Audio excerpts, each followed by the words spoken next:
Okay, so let's get started. I want to welcome everybody to our second distinguished lecture for 2022.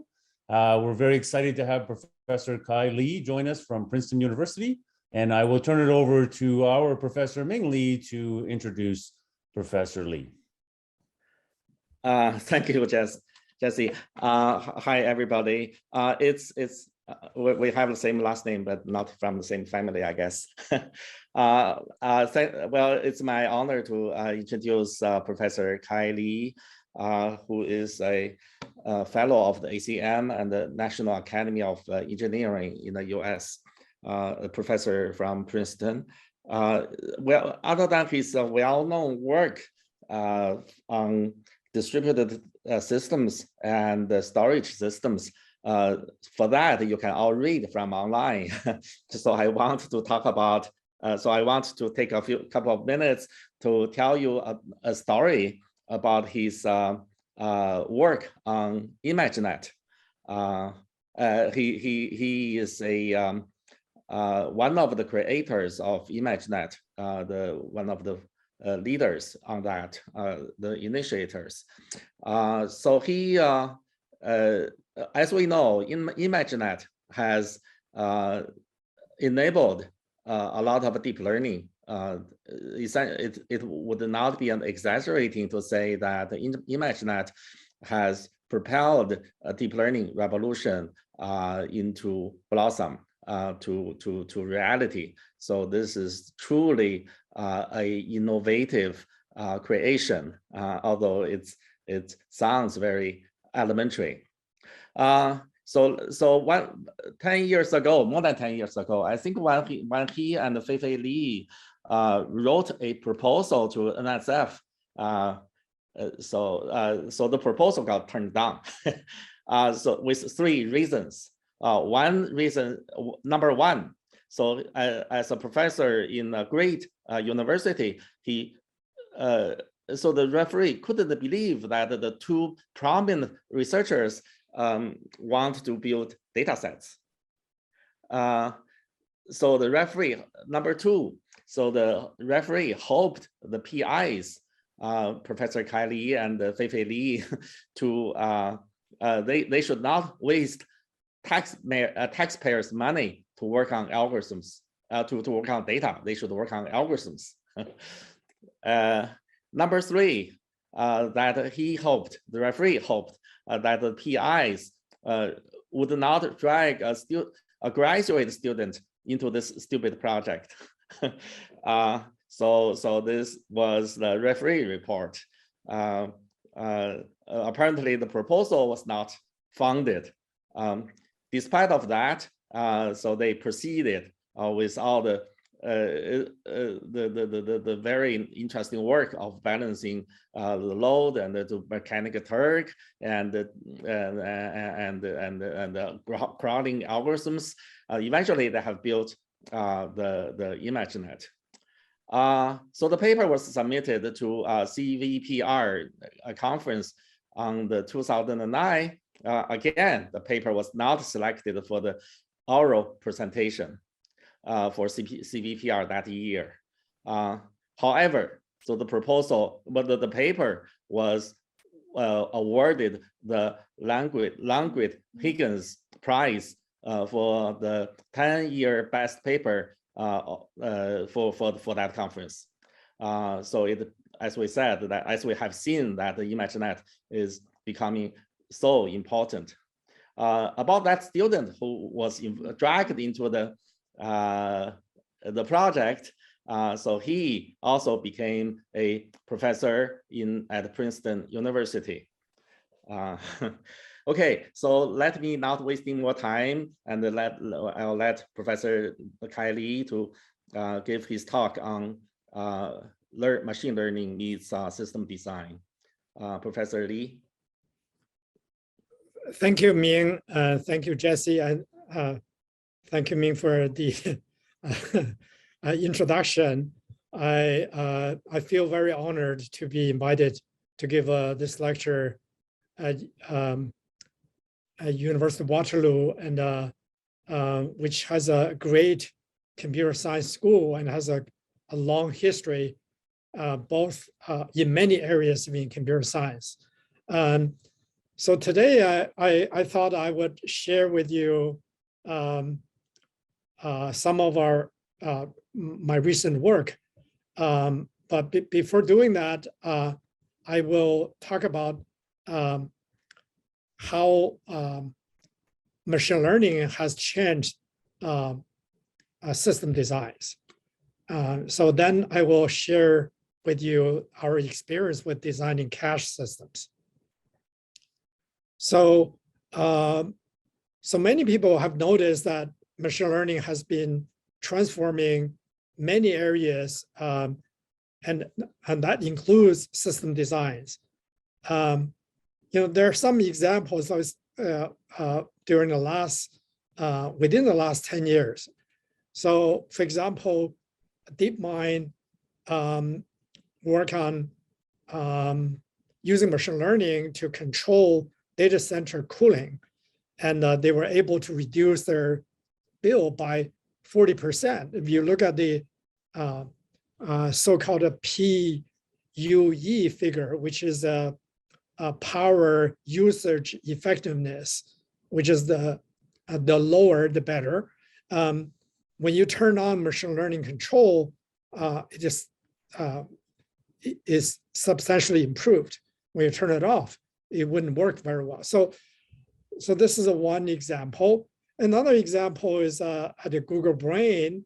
This is a few years ago. They were working on device placement. What this device placement problem means is that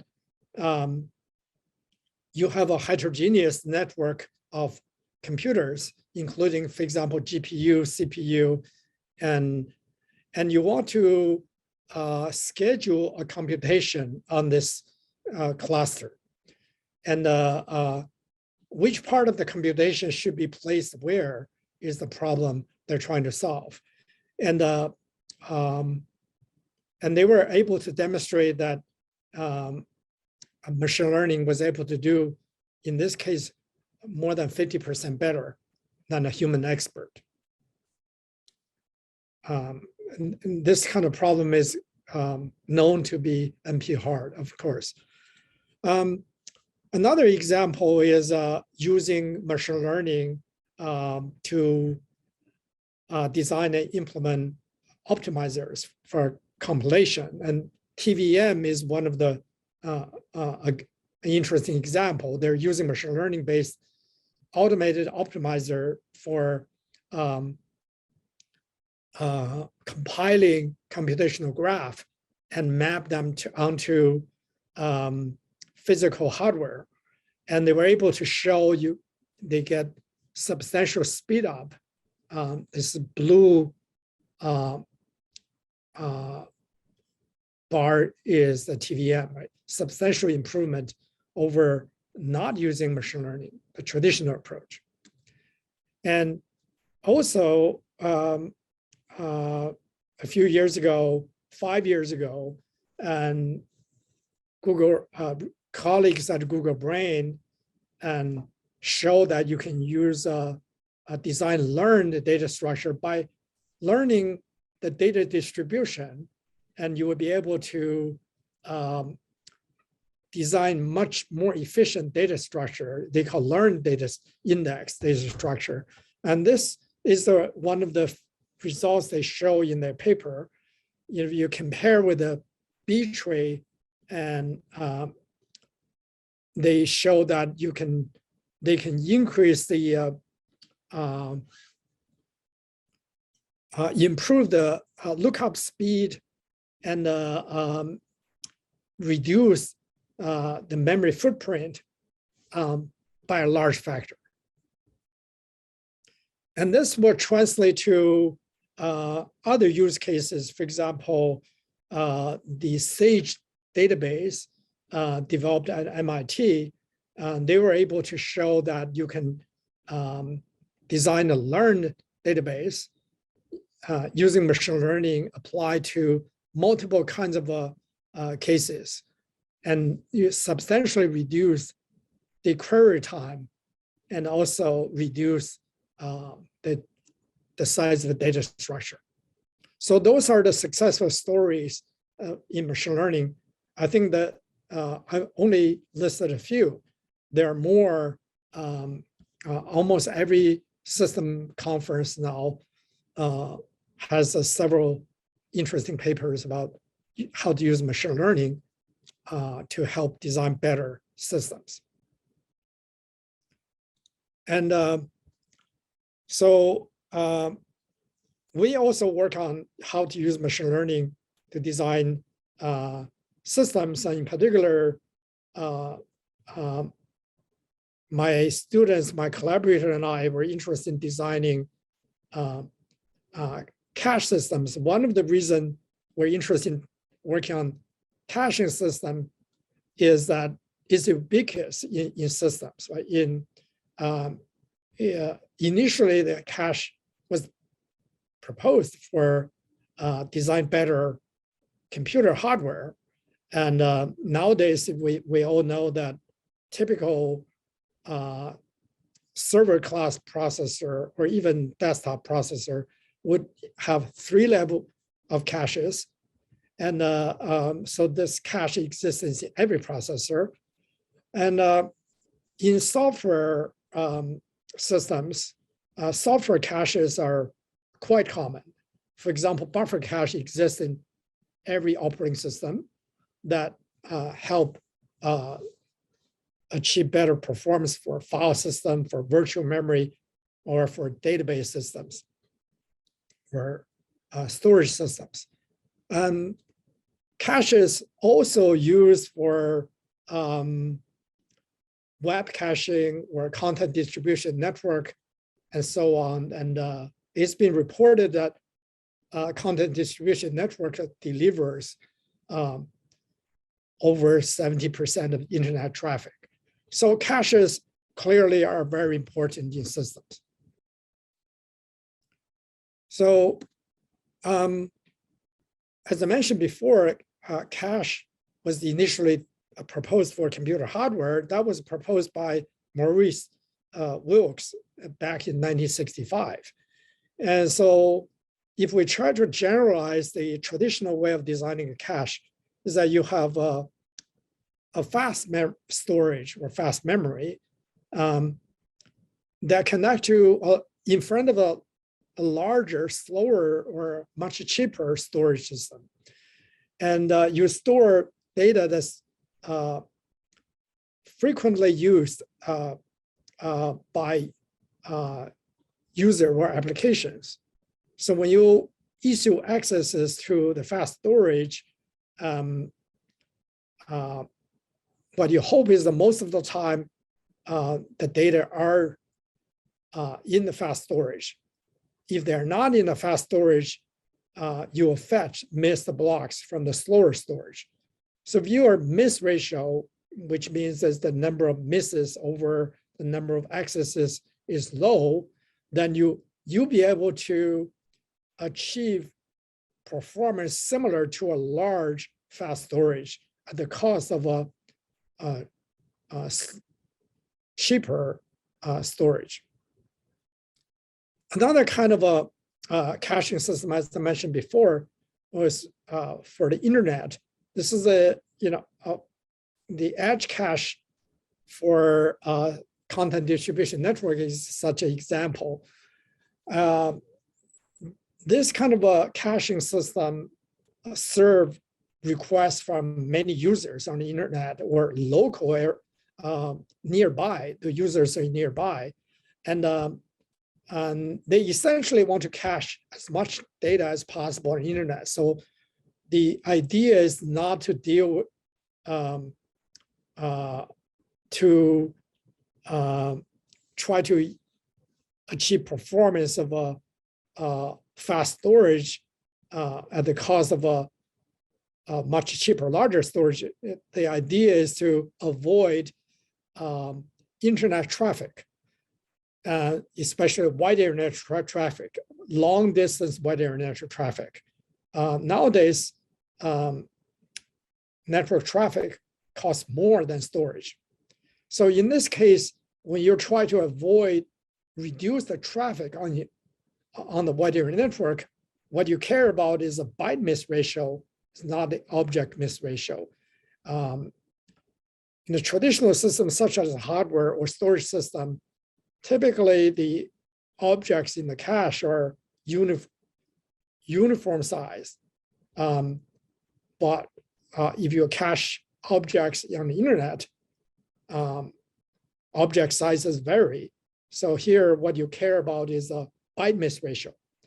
So, but in either case, the design goal is to minimize the miss ratio or byte miss ratio. So since the caching idea was proposed back in 1965, many things have happened since then, right? Yeah, I'll just list a few things that people are mostly familiar with, such as the Blady means algorithm, which is offline, which shows optimal for uniform size objects, and FIFO RRU, clock, least frequently used, and so on and so forth. Those are the algorithms that we typically see in the operating system textbook, right? But so this has been over 50 years. But if we're looking at the, what happened? Freeze. Oh, okay. So here's if we pick the top 3 algorithms out of the, let's say, 14 very popular algorithms, and comparing with the Blady mean algorithm, which is offline optimal. And we, even after 50 years work, we still see a large gap between the optimal and those algorithms. Most of them are heuristic-based algorithms. And the reason for this large gap is that heuristic algorithms are designed for certain access patterns, but they work poorly for other access patterns. So with that as a backdrop, we were interested in designing a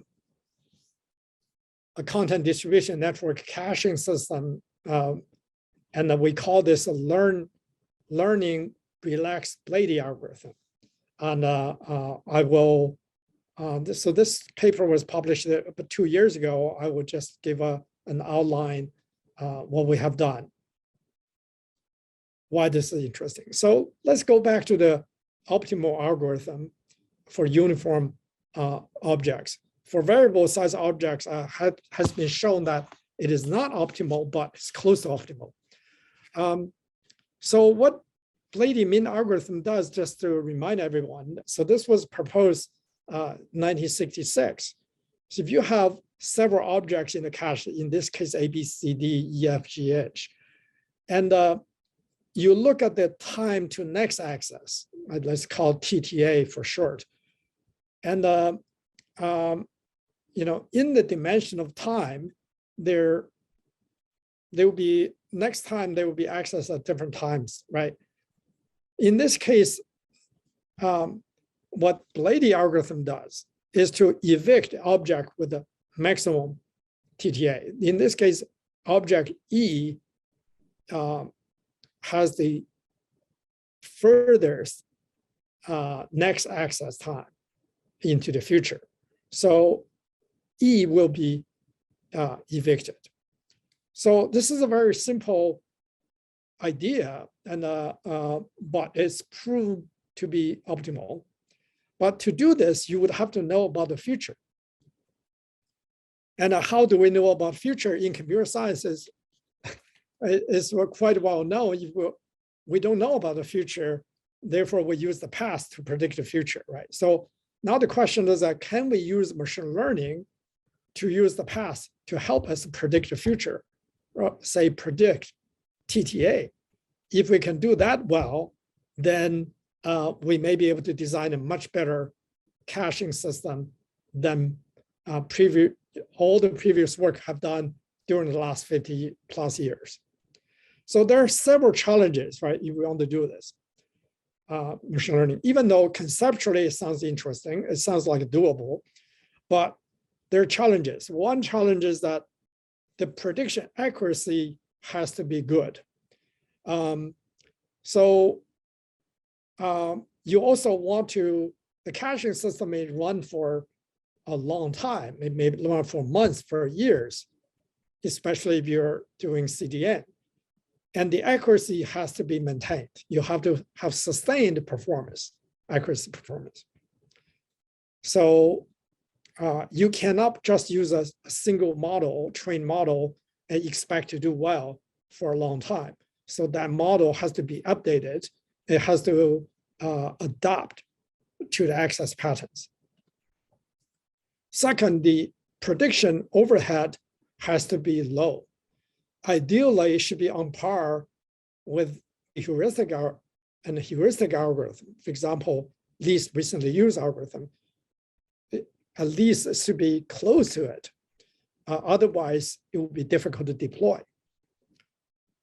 Third, the memory footprint must be small. Nowadays, we talk about sophisticated machine learning that typically requires a very large model. In fact, if we look at what's happening in the natural language processing community, I think during the last 5 years, the NLP models they're trying to train has increased by a factor of 10 every year. That's not what we want here, because the memory footprint competes with the data to be cached. So you would have to do dramatically better if you use more memory. So those are the interesting challenges. They're intertwined together. I think that the question is, how would you be able to do this? So to design a system, you would have to consider multiple parts of the system, as I mentioned about this challenges.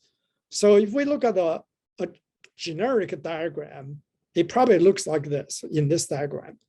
So there's a request stream coming in, and in the blue region where beyond, those are the past requests. Each requests for a certain object. So, and then each request, let's say the current request, go to the cache, and you want to see whether the cache has a hit or not. If the cache doesn't have the object you're requesting for, it will try to fetch data from the internet, from the web network in this case. Well, but if the cache is full, you would have to evict an object in the cache or multiple objects in the cache to make room for the fetched missed object. So then the question is, which candidates objects would you want to evict? So you need to have figured out who are the eviction candidates. You also would need to train a machine learning model. Then we need to know how much data in the past we need in order to train a machine learning model. Then the machine learning model could work with those eviction candidates to decide among those candidates which one you want to evict. And this is like, it seems like a fairly simple workflow, right? So there, to really make this work, design into a practical system, we'll have to solve 5 design challenges. I would say the first one is what passive information to use. I mean, if you want to use more information, you have more access patterns. You'll be able to train arguably better machine learning model. But this information has to be kept in memory. as I mentioned before, that competes with the data to be cached. So there's a tension. On one hand, machine learning wants to use more data. On the other hand, to design a practical system, you want to use fewer pass requests. You want to keep a fewer pass requests. The second is the training data. How would you, if you have those pass requests, do you use all of them to do training? Or would you use some of them to do training? And if you use some of them to do training, how would you generate training data? And how frequent do you need to do training in order to have the machine learning model to be up to date, adapt to the current access pattern? And the third is that what kind of machine learning model would you want to use?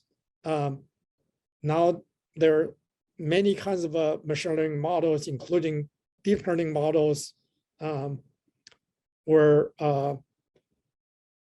which one would you want to use? And that, what kind of features would the model need in order to train a better model?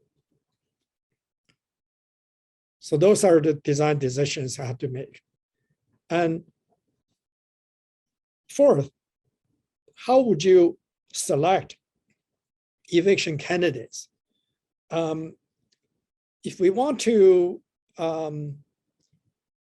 really mimic the bleedy mean optimal algorithm to find the object in the cache whose next access is the furthest in the future, you would have to find, look at all the objects in the cache, which would, for each one, you need to run a prediction with a machine learning model, and that would be, the cost would be very high. So the question is, how would you select eviction candidates such that you will be able to find to do very well? The last one, which is related to system design issues, as I mentioned before, the goal for designing cache is to minimize miss ratio or byte miss ratio for CDN caching. So, but typically, if you want to evaluate that with a set of traces, it will take, in our case, I think we have 6 production CDN traces. Each takes, it's about a week of workload. It will take 2 days to do evaluation. If you want to do make any design decisions or hyperparameter tuning, that would take forever. So how would you do that to help solve the four problems? You need to solve this problem too. So let's go back to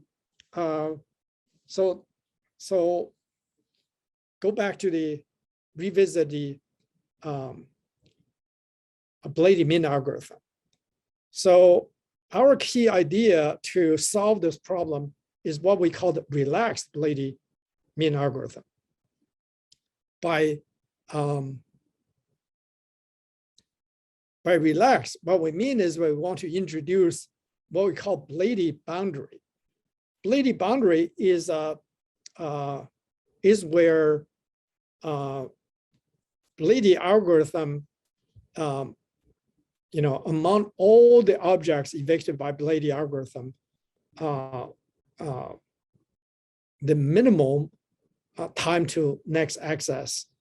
So one of the objects has that minimal TTA, and that let's call that bleedy boundary. So the idea of here is that once we establish boundary, we will we can evict any object whose TTA is beyond the boundary. Well, this is a fairly simple way of thinking, but this thinking is quite powerful. The reason is that once you're able to do this, once you're thinking this way as a way to define the machine learning problem, then you simplify that prediction problem to a binary classification problem. For any object, you want to say, you want to see is the next axis time of this object on this side of the boundary or on the other side of the boundary. So that's a great simplification. We know that binary classification is much easier to solve. The second one, once you have this boundary, then you can use a sampling, allow sampling to sample eviction candidates. If you do random sampling, then you just want to have enough samples such that you have with a high probability, one of the sample is beyond the Blady boundary. Then the question is how small the sample need to be in order to have such a high probability. And that will solve these eviction candidate and the overhead problem. And to build on this Blady boundary, we also propose a metric called good design decision ratio as the byte-miss ratio proxy. So to avoid end-to-end evaluation. So the good decision ratio is the number of good eviction decisions, meaning that you will be able to predict correctly which object to reject, whose TTA is beyond the Blady boundary, and over all the eviction decisions. So by having such a measure, we'll be able to make design decision based on this ratio, that we can compute this ratio much more quickly. In fact, by in the system building process, we actually log the training data, cache content, and so on and so forth. So you can do replay when you evaluate different algorithm, different parameters. And this method would be able to reduce our end-to-end evaluation to minutes. So this will allow us to actually design the real system. And what about the, let's go back to each of the other 4 problems to just go, to make sure we know how we solve the problem. In terms of what past information to use and how much to use, what we're trying to do is to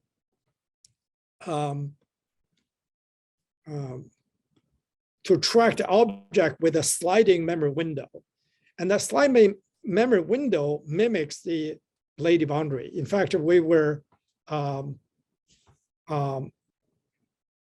the real implementation, we don't really use the minimum TTA of a Blady algorithm because we don't know about the future. So what we do is that we establish a boundary and whose length is the sliding window. So you keep all the objects feature information of this window. Some of them have enough information to be used to generate training data. Some of them don't. So as the system runs, the each object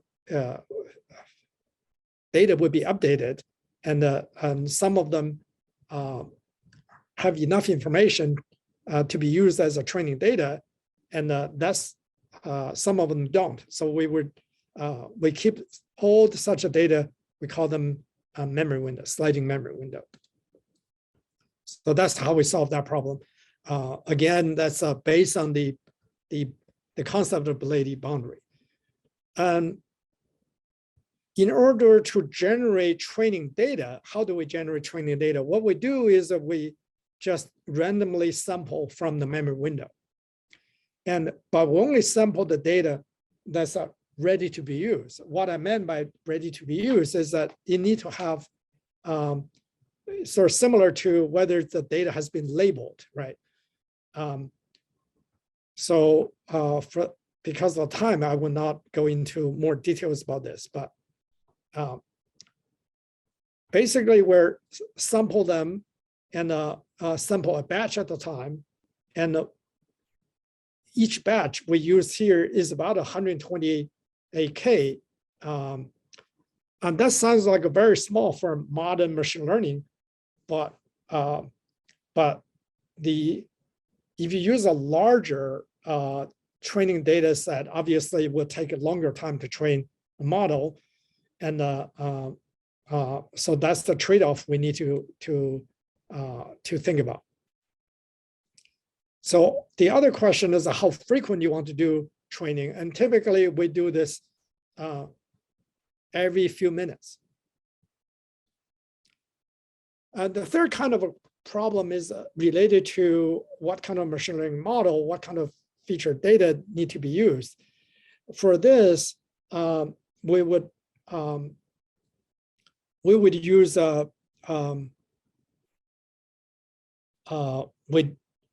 we try to use deep learning, but also try many different approaches using the good design decision ratio to evaluate.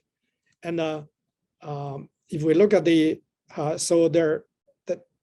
features, there are two kinds of features: static feature and dynamic features. The static features such as object size, object type. Dynamic features were related to inter-request distances. And for example, the delta among different requests, different accesses. Then also, we have introduced a exponential decay,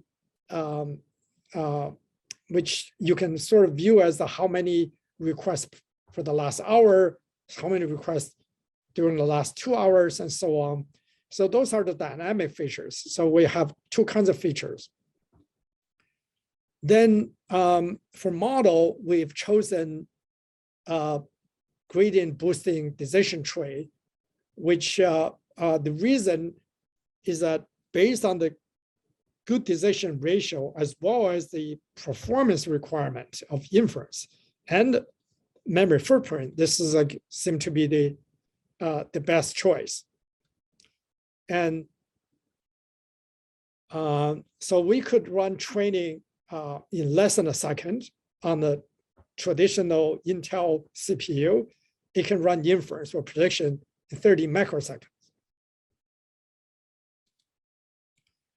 And as mentioned before, the Belady boundary concept allow us to sample evaluation candidates. So here we randomly sample 64 candidates based on good design decision ratio, that's adequate. And what we need is just find one object beyond the boundary, as I mentioned before. So in terms of the workflow, we sample data from the memory window as a training data set. They're unlabeled, and there's a labeling process. Once you label them, label meaning using their access time and so on and so forth. Because the unlabeled data meaning only get access once. If the data get evicted, and that also has a different label, it's a negative label. And then the training data will be used for training the model, and the model will use, then we sample eviction candidates. For each of the candidates, we use the model to run prediction, then to decide which object to be evicted. So that's the workflow of learning relaxed Belady system, or LRB. And we implement this, simulator together with 14 other top heuristic algorithms. I think also one of them was a learning-based algorithm, but built on it's an adaptation algorithm of heuristic algorithm, trying to switch between two algorithms. And also build a prototype on top of the production Apache traffic server, which is a CDN cache server. And the code is available on GitHub. So we did some evaluation. The first question we're interested to ask is that how much traffic reduction can we really get by such a system, prototype system? And what's the overhead of doing this? As mentioned before, we talk about those challenges, right? Reduce the overhead and doing better than the state-of-the-art. Do they indeed do better than the state-of-the-art algorithms? And we have 6 workloads. Those are typically, if you look at them, they're between 5 days to 14 days, and they're to 2 billion to 400 million requests. And this is a diagram to show that the byte miss ratio of LRB system, which is in blue, and on the production ATS, which is the Apache traffic server. So there's substantial reduction of the byte miss ratio here. As you can see, when we replay the Wikipedia trace. And in terms of overhead of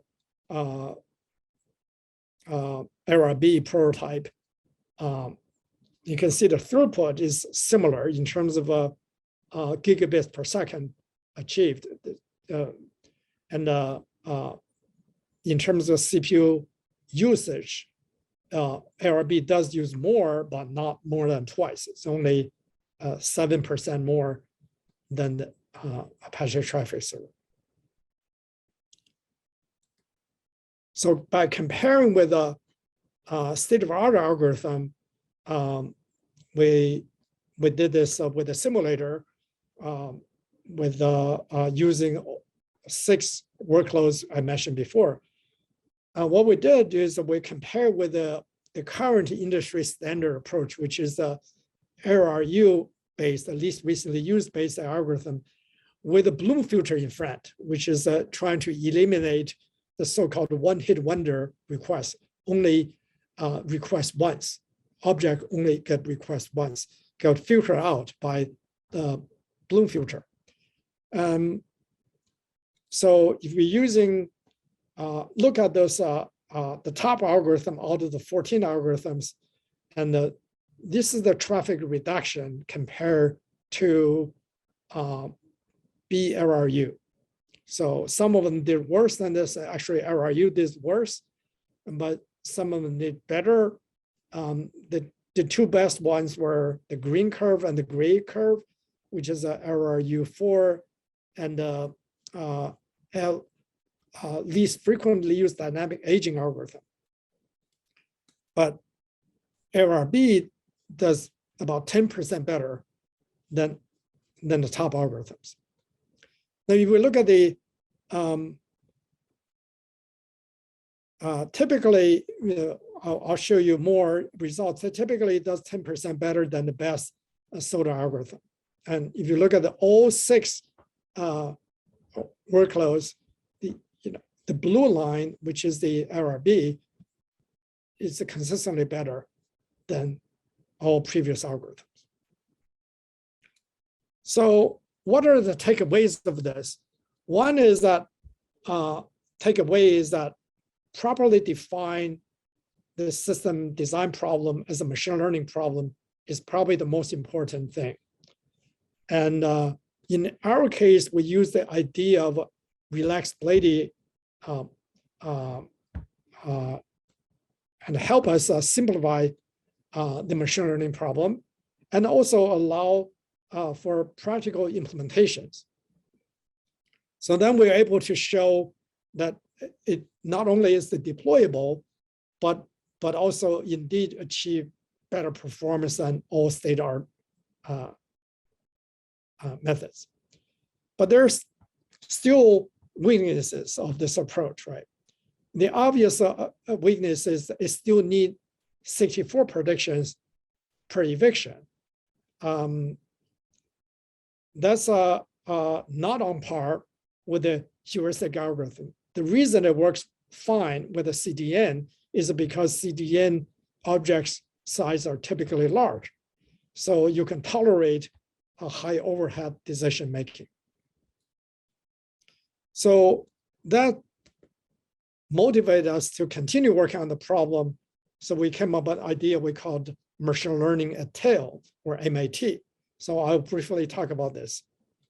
And this, we just submitted a paper about this. So the key idea here is we want to consider using heuristic algorithm to increase the power of machine learning. And this diagram shows that to compare RRU and the Blady mean algorithm by looking at their distribution of evicted objects, and look at the distribution of their TTAs, or when the next access time happens.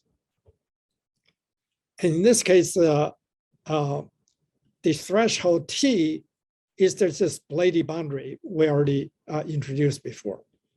So obviously, the Blady algorithm, which is dark brown, shows that they're all on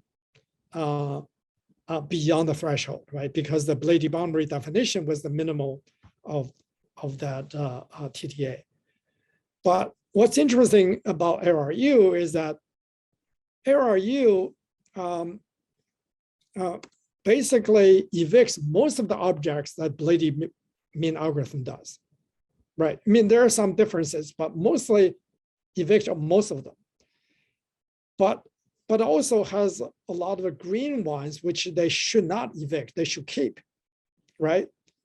But if you just roughly estimate, right, they're on average, they're about the same in terms of accumulative total as the one that need to be evicted. So if you look at RRU, on average, 1 out of 2 RRU decision is a good decision. So if you think about this, if you're using RRU as a filter, you'll be able to do quite well, because now potentially we can reduce the number prediction from 64 to 2, if that's the case. So naturally, to validate this idea, we will have to figure out, for example, we want to know which heuristic algorithm is actually the best one for as a filter. So this diagram shows essentially the distribution we showed before, except we're using percentage. The percentage is all normalized by Blady mean algorithm on the right-hand side, it's 100%. So if you look at the RRU, which we just showed before, we showed Wikipedia, but we can also look at the other 3 other CDN choices. They're all in the above 90%. So meaning that 90% of the objects that Blady would evict, then RRU would evict, right? If you look at the next one, FIFO also does quite well, probably except Wikipedia. You look at the least frequently used dynamic aging, they all do well. In this case, Wikipedia does well. The only thing that didn't do well is CDN. Didn't do so well. RRUK actually does, it's greater than 92% in all cases. Blady mean obviously is 100%. And the other column, which shows the ratio of bad evictions, right? That we want that to be as small as possible. If you look at the FIFO, which for Wikipedia is larger. In this case, they're all quite small. So LFU, that DA would be a good candidate, right? And RRUK is quite good for in terms of the ratio of good evictions, but for CDN 1 and 2, the ratio of bad evictions is quite large. So by looking at this, we can actually see, have several, probably two observations. One is that most of the heuristic algorithm actually does well as a filter, but some of them may make more mistakes than others. But overall, they're actually doing quite well. And so the takeaway is that heuristic replacement algorithm can serve as filters. So by knowing that experimentally, we'll say, let's try to design a system that taking advantage of this as a filter. So on the left-hand side is the heuristic algorithm, which is typically priority queue based. Let's say it's a priority queue based. I would say most of them are. And what you do on the right-hand side, you have a machine learning model, which has training data set and eviction candidates, right? Then if you training data set, train the model, eviction candidates will be processed by the model, right? So here, if you use a heuristic algorithm as a filter, what you do is that the eviction candidates are from the tail of the priority queue. You just move them to eviction candidates as a queue. And if you decide, select which one to evict, you evict that one. The ones who don't get evicted will be inserted back to the beginning of the priority queue. And for training data, you also get that from the end of the queue, the tail of the queue. And basically, the training data are the cumulative eviction candidates are the training data in this case. So thinking this way, we can design they also has a labeling process, just similar to the LRB system, which I won't talk about in more detail. And if you look at the architectural diagram of machine learning at the tail, we call MAT or MAT, and it has a very simple data structure, but it doesn't look as simple as the conceptual diagram. It has the two important queues. One is we call candidate queue, and also has eviction queue. This may not be a good name for it, but let's just call it eviction queue. The way it works is that you remove object from the tail of the priority queue, the heuristic algorithm, by this eviction thread and put in the candidate queue. And the prediction thread use the model trained by the training thread, and then we'll run the prediction for each candidate, predicting its TTA or time to the next axis. Then put that back to the eviction queue. This is why I call it eviction queue may not be the right. The eviction thread look at the predicted TTA and try to make a decision, And in this case, what we do is that because we have a threshold, which is the Blady boundary threshold, if the predicted TTA is beyond the threshold, we'll do the eviction. Otherwise, we'll reinsert back to the beginning of the queue. Now, but if consecutively you hit certain number, let's say 10, you look at the 10 candidates and none of them is beyond the Blady boundary, we'll choose the maximum one to evict. So that's essentially how this works. So now we implement such a system. Then we try to answer some evaluation questions. We want to know by designing this way, how many predictions per eviction, and what's the software overhead question again? And is this in real system, is it sensitive to the choice of a heuristic algorithms? Can we tolerate slower machine learning predictions? Because by doing this way, if machine learning module is slow or unexpectedly slow, And you can fall back to the heuristic algorithm that can continue to run at a higher speed. Can this mechanism actually works? And last but not the least, you want to build a prototype system that can run to show how well it really works. So here we have more workloads than previously. In addition to the CDN traces, here we use a 4 CDN trace, but we also use a in-memory caching system. There are 2 traces, also storage traces. Because we view MIT as a general framework for caching system, not just for CDNs, right? So those traces have different mean object sizes ranging from 100 bytes to megabytes, right? And the number of requests were still in hundreds of millions. And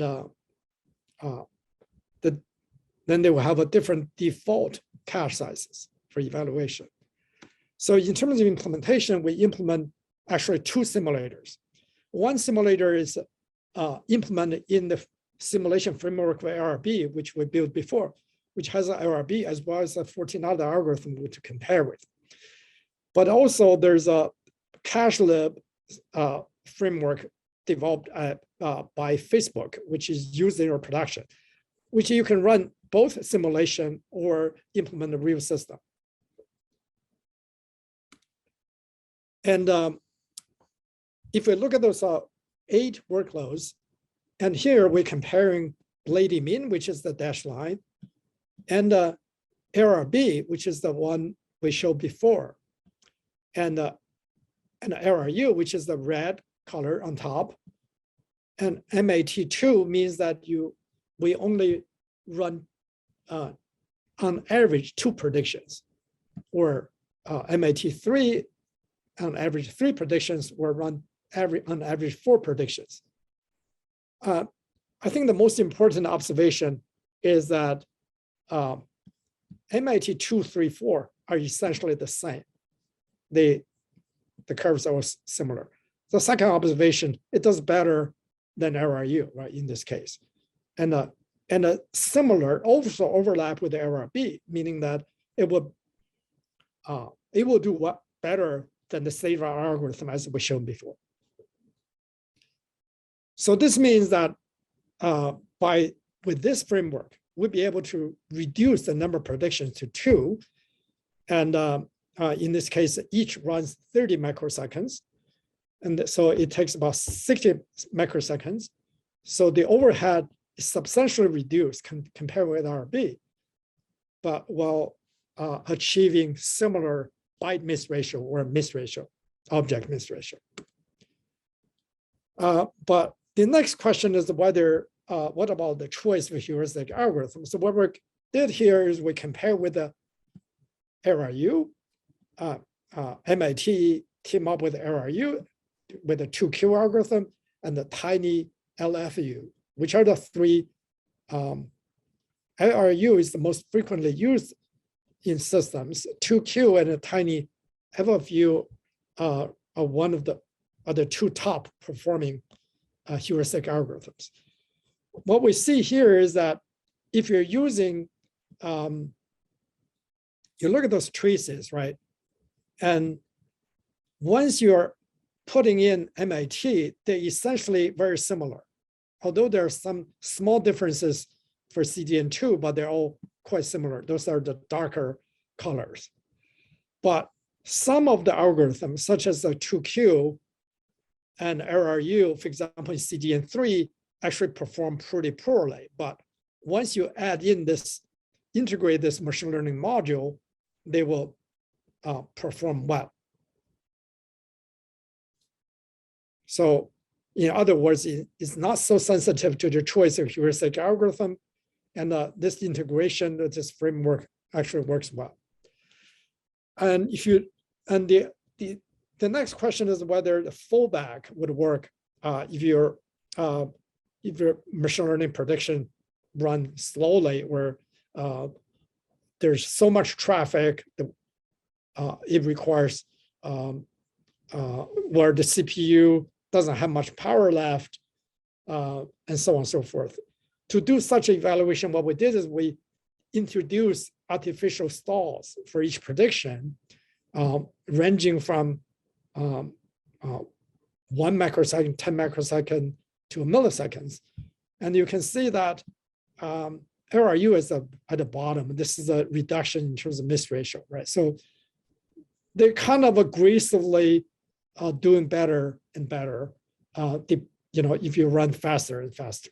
So the fallback does work well. In terms of the software overhead reduction, it will basically reduce the prediction time by factor of 32. And if you add, including the feature building time. And in terms of training, it will reduce by more than factor of 7. And the prototype performance is similar to LRU in this case. Sorry. So this will, this is essentially shows we only use 2 traces. So this only has a modest CPU usage increase. So let me just summarize the work about machine learning at TAIL or MIT.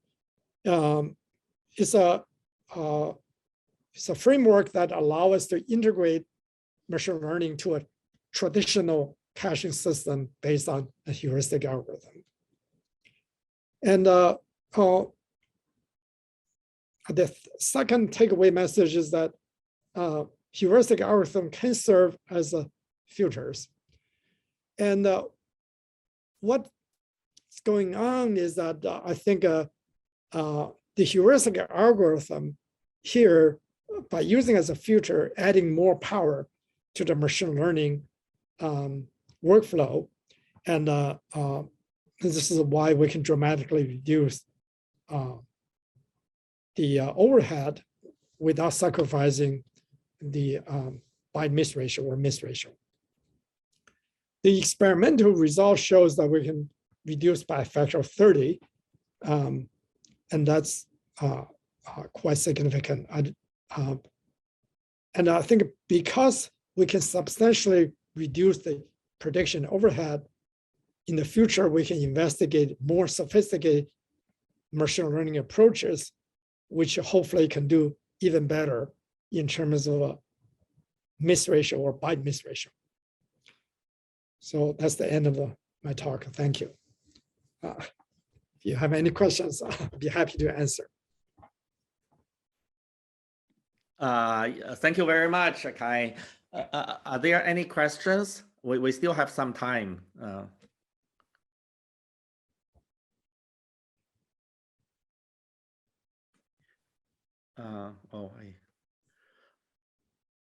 So Kai, I found it's so from my perspective, I found it's very interesting for combining heuristics and deep and machine learning. So in the past we have been working on algorithm design and the heuristics algorithms and the I don't know optimization algorithms, but then we're all overwhelmed by deep learning and machine learning, all that stuff for many problems. But in this case, I found it delighted that to know that these algorithm designs are still can be nicely combined with machine learning to solve problems. Thank you. Yeah, I agree. There is somebody is trying to, is it correct? Somebody tries to ask a question in, please go ahead. I think Marit. He says, is it correct that initial LRB model uses data from the past requests, but original Belady mean uses the data that are currently resides in the cache? Yeah, well, I think, yeah, so how do I describe this? So bleeding mean algorithm look at all the objects in the cache and look at the, because the bleeding is an oracle, right? It knows everything about the future. So just say, among all the objects in the cache, which one has the furthest next access time into the future, and pick that one to evict, right? So not only you look at all the objects in the cache, but you also look at their object, their next access time. You have that information. Error B doesn't know about the future. Well, none of us know about the future. Otherwise, we're all magic. You don't know about the future, so you can only use the past information to predict the future. So we will look at the objects. So we keep track of some access patterns in the past, but we're only interested in the objects in the cache whose information in the past access window, and use that information to try to predict some of the objects in the cache when their next access time would be. I hope that explanation I hope that answers the question. Yeah, thank you.